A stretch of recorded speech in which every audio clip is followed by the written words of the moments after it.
अस्सलाम वालेकुम। उम्मीद करता हूँ आप सब खैरियत से होंगे।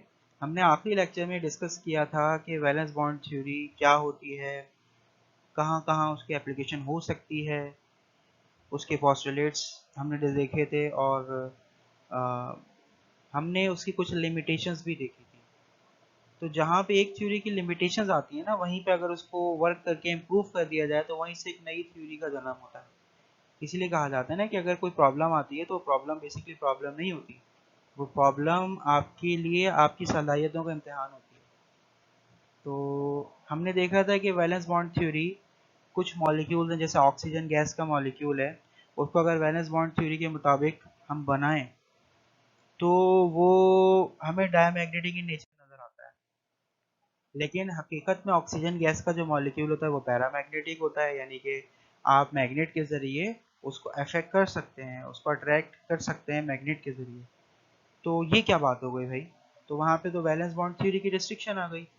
एक प्रॉपर्टी वीबीटी कह रहा है कि ऑक्सीजन गैस का मॉलिक्यूल मैग्नेट का उस पर कोई असर नहीं होगा, जबकि हकीकत में असर होता है। तो उसको स्टडी किया गया और एक नई थ्योरी वहाँ से जनरेट हुई, जिसको हम कहते हैं मॉलिक्यूलर ऑर्बिटल थ्योरी। तो मॉलिक्यूलर ऑर्बिटल थ्योरी ये कहती है जनाब, जब भी दो एटम्स आपस में बॉन्ड बनाने की कोशिश करते हैं, करीब आते हैं एक दूसरे के, वो मिक्स होते हैं, तो दो तरह के ऑर्बिटल्स बनते हैं, two new sides of orbitals आते हैं। ठीक है, यानी कि एटॉमिक ऑर्बिटल्स मिले और दो तरह के सेट बन गए। उन दो तरह के सेट्स को आप कहते हैं जनाब ये मॉलिक्यूलर ऑर्बिटल है। ठीक है, अब वो जो दो तरह के सेट्स हैं वो क्यों, एक तरह का जो सेट होता है वो होता है लो एनर्जी पे, यानी दो ऑर्बिटल्स मिले और दो डिफरेंट सेट्स बने, यानी एक होगा लो एनर्जी पर और एक होगा हाई एनर्जी पर। तो जो लो एनर्जी पर जो ऑर्बिटल्स का सेट होगा उसको आप कहते हैं बॉन्डिंग ऑर्बिटल, और ऐसा ऑर्बिटल का सेट जो हायर एनर्जी पर होगा उसको आप कहते हैं जनाब एंटी बॉन्डिंग ऑर्बिटल। ठीक है, और वो ऑर्बिटल, जैसे कुछ ऑर्बिटल्स होते हैं ना कि जो लोन पेयर्स होते हैं जिनके इलेक्ट्रॉन्स फिल्ड होते हैं, उनको जरूरत ही नहीं होती बॉन्ड बनाने की, है ना, यानी तमाशे देखने वाले लोग होते हैं ना वो, तो वो बेसिकली देख रहे होते हैं बॉन्ड बन रहा है ठीक है, नहीं बन रहा है ठीक है, तो वो दूर रहते हैं, तो उनको हम कहते हैं नॉन बॉन्डिंग इलेक्ट्रॉन्स या नॉन बॉन्डिंग ऑर्बिटल्स।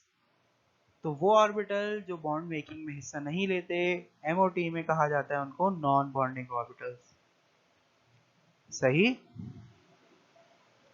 अब अगर हम बात कर लें कि जनाब अगर एक ऑर्बिटल ये है एटॉमिक ऑर्बिटल, हम सबसे सिंपल सबसे मासूम मिसाल ले लेते हैं हाइड्रोजन की ना, वो बेचारा मासूम है, हर जगह हम उसको पकड़ के ले आते हैं, चलो भाई आ जाओ।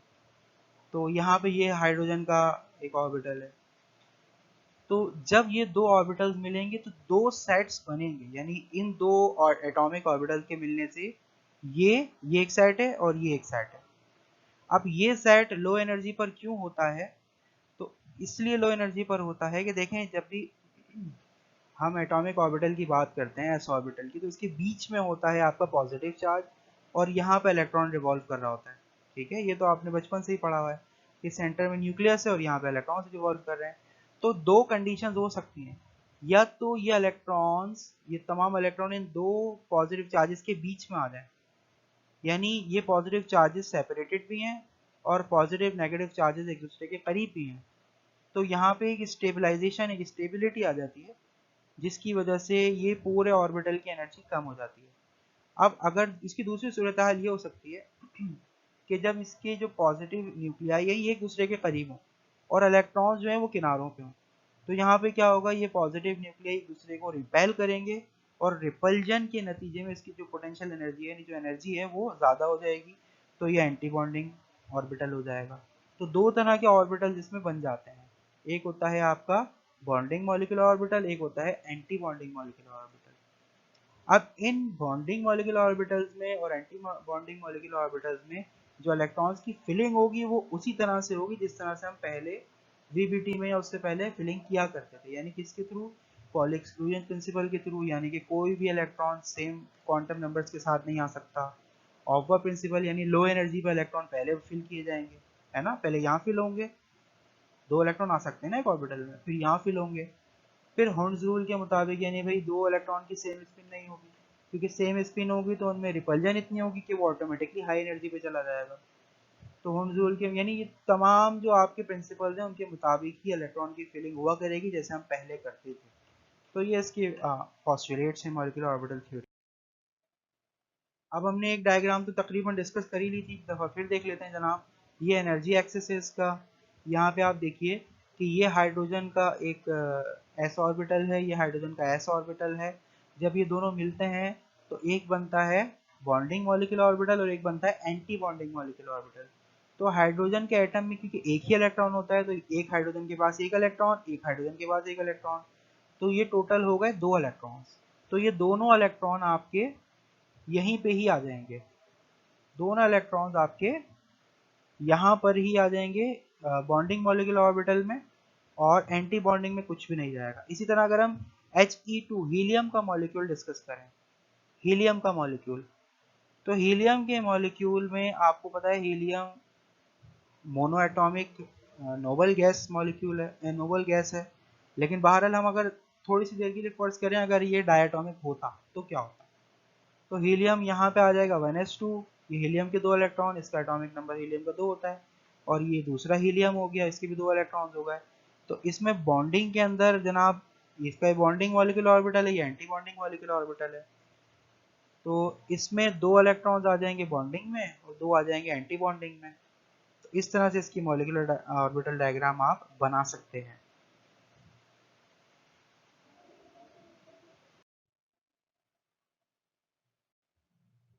अब ये तो बड़ी सिंपल सी मिसालें थी। अगर आपके पास कोई ऐसी ऐसी डायग्राम आ जाए या ऐसा मॉलिक्यूल आ जाए जिसमें पी ऑर्बिटल भी शामिल है, तो वहाँ एस ऑर्बिटल की डायग्राम तो ऐसे ही बनेगी जैसे हम बनाते थे। पी ऑर्बिटल की डायग्राम कैसे बनेगी जनाब कि अगर 2px है, 2py है, 2pz है, तो सबसे नीचे आ जाएगा सिग्मा 2pz, फिर उसके ऊपर आ जाएगा 2py 2pz, 2px 2py, उसके ऊपर आ जाएगा पाई स्टार 2py 2pz, उसके ऊपर आ जाएगा सिग्मा स्टार 2pz। तो ये इनकी एनर्जी के लिहाज से हमने इनकी डायग्राम बनाई है। तो अब जो फिलिंग होगी वो फिलिंग किस तरीके से होगी, देखो सबसे पहले आप फिल करेंगे सिग्मा 2s यानी सिग्मा s, उसके बाद सिग्मा स्टार 2s, फिर आप भरेंगे सिग्मा 2pz जैसे यहाँ लिखा हुआ है, फिर उसके बाद भर देंगे जनाब पाई 2py पाई 2px, यहाँ पे हमने लिख दिया है। उसके बाद भरेंगे pi star 2py pi star 2px, यहाँ पे इन दोनों की एनर्जी क्योंकि बराबर होती है इसलिए इक्वल्स का साइन लगा दिया। और उसके बाद सबसे हाईएस्ट एनर्जी पे आ जाएगा जनाब सिग्मा स्टार 2pz। ये एक स्टैंडर्ड मॉलिक्यूलर ऑर्बिटल कॉन्फ़िगरेशन है जो आप ऐसे मॉलिक्यूल्स के लिए लिख सकते हैं जिसमें पी ऑर्बिटल शामिल हो रहा है। अगर हम ऑक्सीजन गैस के मॉलिक्यूल की मिसाल ले लें, ऑक्सीजन गैस का मॉलिक्यूल, क्योंकि ऑक्सीजन का एटॉमिक नंबर 8 होता है ना, जिसमें 2 इलेक्ट्रॉन s में चले जाते हैं और बाकी के जो इलेक्ट्रॉन्स होते हैं 6 इलेक्ट्रॉन वो सेकंड शेल में जाते हैं, तो 2 उसके s में चले गए और फिर बाकी 4 इलेक्ट्रॉन बच गए। तो ये बेसिकली 2s से शुरू हो जाती है क्योंकि वैलेंस शेल जो है वो तो सेकंड पीरियड का शेल होगा ना, यानी 8 इलेक्ट्रॉन्स अगर ऑक्सीजन में हैं तो वो हो जाएगा 1s2 2s2 और 2p4। तो वो जो 2s2 और 2p4 है वो वैलेंस ऑर्बिट है आपका, वही बॉन्ड फॉर्मेशन में हिस्सा लेगा, वही ज्योमेट्री बताता है, तो आप उन्हीं इलेक्ट्रॉन्स को कंसीडर करते हैं। तो यहाँ पे हम 2s2 की अगर कॉन्फ़िगरेशन देखें तो ऑक्सीजन गैस के मॉलिक्यूल में 2 ऑक्सीजन के एटम्स होते हैं, तो ये एक ऑक्सीजन का 2s2, ये दूसरा ऑक्सीजन का 2s2। तो ये जब दोनों मिलेंगे तो एमओटी कहती है जनाब कि भाई बॉन्डिंग मॉलिक्यूलर ऑर्बिटल बनेगा और एंटी बॉन्डिंग मॉलिक्यूलर ऑर्बिटल बनेगा। तो बॉन्डिंग के अंदर 2 इलेक्ट्रॉन आ गए, एंटी बॉन्डिंग में 2 इलेक्ट्रॉन्स आ गए। ठीक है, तो यहाँ पे ये 2s2 वाला चक्कर खत्म। अब बात आ जाती है 2p वाले की। तो क्योंकि ऑक्सीजन के अंदर p ऑर्बिटल में 4 इलेक्ट्रॉन्स होते हैं तो 2px में 2 होंगे, 2py में 1, 2pz में 1। इसी तरह दूसरा जो ऑक्सीजन का एटम है उसमें भी यही सूरत हाल होगी। तो जब ये मिलेंगे तो सबसे पहले क्योंकि लो एनर्जी पे ये है सिग्मा 2pz, तो इसमें 2 इलेक्ट्रॉन्स आ गए, टोटल इलेक्ट्रॉन्स 8 है हमारे पास, याद रखिएगा। तो 2 इधर आ गए, फिर एक इधर आ गया, एक इधर आ गया, फिर पेयरिंग इधर हो गई, फिर पेयरिंग उधर हो गई, टोटल कितने हो गए 6। 2 इलेक्ट्रॉन्स बचे तो वो एक इधर आ गया, एक इधर आ गया। अब ये तमाम इलेक्ट्रॉन्स हमने फुलफिल्ड कर लिए। अब इस डायग्राम को अगर हम गौर से देखें तो ये जो एंटी बॉन्डिंग वाले ऑर्बिटल्स हैं जो आप देख रहे हैं ना, पाई स्टार 2px और पाई स्टार 2py, इन दोनों के अंदर अनपेयर्ड इलेक्ट्रॉन है। इन अनपेयर्ड इलेक्ट्रॉन्स की मौजूदगी की वजह से ही ऑक्सीजन गैस पैरामैग्नेटिक हो जाती है। तो यहाँ पे जो मॉलिक्यूलर ऑर्बिटल डायग्राम है या मॉलिक्यूलर ऑर्बिटल थ्योरी है वो अच्छे से ऑक्सीजन के पैरामैग्नेटिक बिहेवियर को डिस्कस कर देती है। तो ये इसकी खूबसूरती है। अब इसकी मदद से हम इसकी बहुत सारी और प्रॉपर्टीज का भी अंदाजा लगा सकते हैं इस मॉलिक्यूलर ऑर्बिटल थ्योरी की वजह से। वो हम देखते हैं, जैसे हम बॉन्ड ऑर्डर की बात करते हैं तो बॉन्ड ऑर्डर का मतलब ये होता है कि जनाब अगर किसी गैस के मॉलिक्यूल के दरमियान सिंगल बॉन्ड है तो उसका बॉन्ड ऑर्डर 1 आएगा। अगर किसी गैस के मॉलिक्यूल के दरमियान, गैस का मॉलिक्यूल मतलब दो एटम्स शामिल होते हैं ना ज़्यादातर हम जो डिस्कस करते हैं, तो अगर उन दो एटम्स के दरमियान सिंगल बॉन्ड है तो बॉन्ड ऑर्डर 1 आ जाएगा। अगर उनके दरमियान डबल बॉन्ड है तो बॉन्ड ऑर्डर 2 आ जाएगा। तो बॉन्ड ऑर्डर 1 भी हो सकता है, 2 भी हो सकता है और 3 भी हो सकता है। लेकिन अगर बॉन्ड ऑर्डर 0 आ जाए, इसका मतलब ये है कि उनके दरमियान बॉन्ड नहीं बन सकता। अगर बॉन्ड ऑर्डर फ्रैक्शन में आ जाए, 1.5 आ गया जनाब, तो इसका मतलब ये है कि वो मॉलिक्यूल जो आप बनाने की कोशिश कर रहे हैं जबरदस्ती, वो अनस्टेबल है। ठीक है ना। ये बिल्कुल उसी तरह है कि भाई बच्चा जो है क्लास में अगर हाजिर हो रहा है तो या तो बच्चा होगा या बच्चा नहीं होगा, या तो 28 बच्चे होंगे या 29 बच्चे होंगे, है ना, ऐसा ही होगा। ऐसा नहीं हो सकता कि 28.5 बच्चे हैं, तो ये कैसे हो सकता है भाई। तो bond order will either be 0 1 2 3, it cannot be, it should not be 1.5 और 1.2 and something like that। तो अब बॉन्ड ऑर्डर को हम कैलकुलेट कैसे कर सकते हैं, तो उसकी बड़ी सिंपल सी एक तरतीब होती है कि बॉन्ड ऑर्डर बराबर होता है electrons in bonding molecular orbital. Bonding molecular orbital जो नीचे होते हैं एनर्जी में, माइनस कर दीजिए electron in anti bonding molecular orbital जो ऊपर वाले मॉलिक्यूलर ऑर्बिटल होते हैं, और जो भी आंसर आए उसको डिवाइड कर दीजिए 2 से, तो आपके पास बॉन्ड ऑर्डर निकल आएगा। ठीक है जनाब। अभी हम इनकी कुछ प्रॉपर्टीज़ हैं जो MO2 के ज़रिए, MOT के ज़रिए हम बता सकते हैं। जैसे हाइड्रोजन मॉलिक्यूल की हमने फॉर्मेशन देखी थी, तो हाइड्रोजन में जो बॉन्डिंग मॉलिक्यूल ऑर्बिटल है इसमें 2 इलेक्ट्रॉन्स होते हैं, एंटी बॉन्डिंग में 0 होता है। ठीक है। और ये जो बॉन्डिंग मॉलिक्यूल ऑर्बिटल है ये सिग्मा 1s होता है, तो हमने बता दिया इसका सिग्मा 1s के अंदर 2 इलेक्ट्रॉन आ गए। अब क्योंकि दोनों इलेक्ट्रॉन्स पेयर्ड हैं इसलिए डायमैग्नेटिक हो गया। ठीक है जनाब। इसका बॉन्ड ऑर्डर क्या होगा, बॉन्ड ऑर्डर बराबर होता है electrons in bonding molecular orbital which is 2 minus electrons in anti bonding molecular orbital which is 0। So 2 minus 0 upon 2 equals 1, यानी कि इनके दरमियान कौन सा बॉन्ड होगा, सिंगल बॉन्ड होगा। हाइड्रोजन हाइड्रोजन के दरमियान सिंगल बॉन्ड होगा। और ये एक स्टेबल मॉलिक्यूल है क्योंकि बॉन्ड ऑर्डर जो है वो सिंपल होल नंबर में आ रहा है। इसी तरह हम हीलियम की बात कर लें तो हीलियम के अंदर एंटी बॉन्डिंग में भी 2 होते हैं, बॉन्डिंग में भी 2 होते हैं। तो इसकी जो मॉलिक्यूलर ऑर्बिटल थ्योरी कॉन्फ़िगरेशन हो जाएगी, मॉलिक्यूलर ऑर्बिटल कॉन्फ़िगरेशन जो हो जाएगी वो हो जाएगी जनाब सिग्मा 1s2 और सिग्मा स्टार 1s2। ये भी डायमैग्नेटिक इन नेचर होगा अगर बनेगा तो, क्योंकि इसमें कोई अनपेयर्ड इलेक्ट्रॉन नजर नहीं आ रहा। इसका जो बॉन्ड ऑर्डर हो जाएगा वो जनाब, क्योंकि इसके बॉन्डिंग में भी 2 इलेक्ट्रॉन है, एंटी बॉन्डिंग में भी 2 है, तो 2 minus 2 divided by 2, so 0 upon 2 equal 0। 0 bond का मतलब है इस मॉलिक्यूल में अगर जो बनाने की कोशिश करें इसमें कोई बॉन्ड नहीं बनना चाहिए, यानी ये एग्जिस्ट नहीं करना चाहिए। और यही हम बता भी रहे हैं कि मॉलिक्यूल डज नॉट एग्जिस्ट। ठीक है जनाब। अब हम लिथियम 2 प्लस की बात कर रहे हैं। हम ये कह रहे हैं कि भाई जनाब 2 लिथियम के एटम जुड़े और उसमें से एक इलेक्ट्रॉन निकाल दिया, तो उसकी आप बात कीजिए। तो लिथियम 2 प्लस में जो इलेक्ट्रॉनिक कॉन्फ़िगरेशन है, लिथियम का जो नंबर होता है, एटॉमिक नंबर होता है, वो 3 होता है।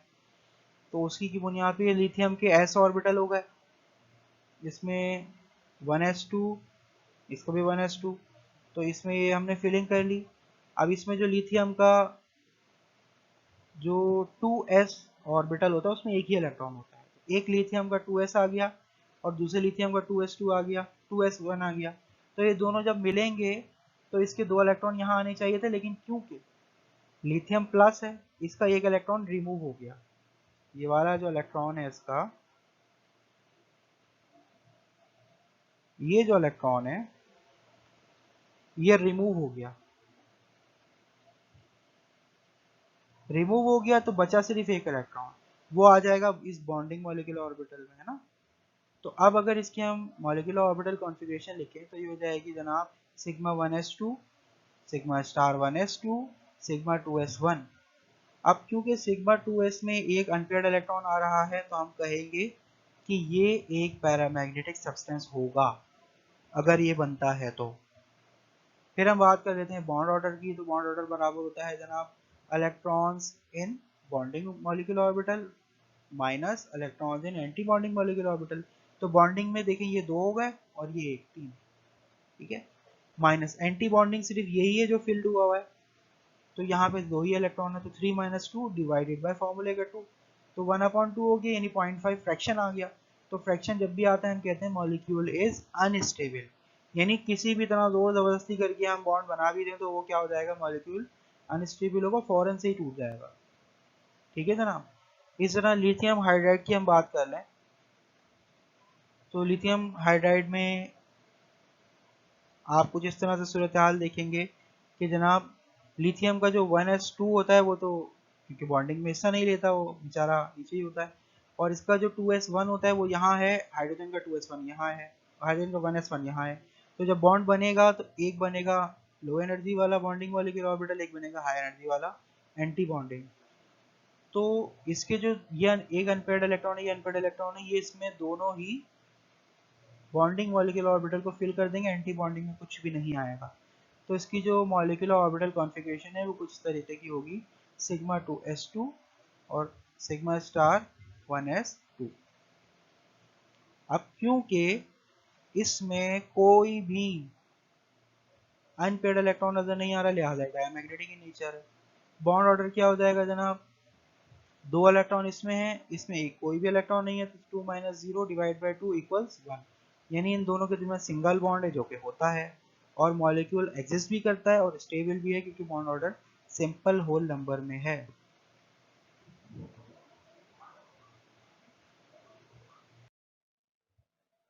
अब ये तो तमाम मिसालें हमने देखी हैं, इन मिसालों को सोचते हुए आपके लिए कुछ सवालात हमने डिस्कस किए हैं यहाँ पे, जैसे हम हर लेक्चर में करते हैं कि क्या आप ये बता सकते हैं कि लिथियम 2+ स्टेबल होगा या लिथियम 2 2+ ज़्यादा स्टेबल होगा। लिथियम 2 यानी जो ये इसका, आप ये देखिए ये वाला आयन स्टेबल होगा या ये वाला आयन स्टेबल होगा या कोई भी स्टेबल नहीं होगा। MO2 के मुताबिक आप क्या समझते हैं, तो आप इसको बताइएगा, डायग्राम बनाइएगा, पूरी वो जो प्रॉपर्टीज हमने डिस्कस की वो कीजिएगा और फिर बताइएगा। कुछ जो कॉमन गैसेज हैं जैसे नाइट्रोजन है, क्लोरीन वगैरह है, इनकी आप MOT डायग्राम बनाइएगा और उनकी प्रॉपर्टीज डिस्कस कीजिएगा जैसे हमने अभी डिस्कस किया। कोई भी इशू हो या प्रॉब्लम हो तो आप कमेंट में कीजिएगा, मैं आपको ज़रूर जवाब दूंगा। इसी तरह से कुछ और हेट्रोन्यूक्लियर कंपाउंड्स आप डिस्कस कीजिएगा, यानी लीजिएगा बुक से या इंटरनेट से या खुद सोच लीजिएगा, और उनकी प्रॉपर्टीज यानी उनकी मॉलिक्यूलर ऑर्बिटल डायग्राम बनाइए और उनकी प्रॉपर्टीज खुद से प्रेडिक्ट कीजिए और फिर वो मुझे दिखाइए, फिर हम आपको गाइड करेंगे। कोशिश कीजिएगा सिर्फ p ऑर्बिटल तक ही रहें, d ऑर्बिटल की भी मॉलिक्यूलर ऑर्बिटल डायग्राम बनती है, लेकिन वो क्योंकि आप फर्स्ट ईयर के लेवल पे हैं तो फर्स्ट ईयर के लेवल पे आप जस्ट फोकस कीजिएगा s ब्लॉक या बहुत ज़्यादा तो p ब्लॉक, इससे आगे नहीं जाइएगा। तो जनाब यहाँ तक इस लेक्चर के लिए बस इनफ हो जाता है। इंशाल्लाह अगले लेक्चर में मज़ीद टॉपिक्स के साथ हाजिर होंगे। अपना ख्याल रखिएगा। अल्लाह हाफ़िज़।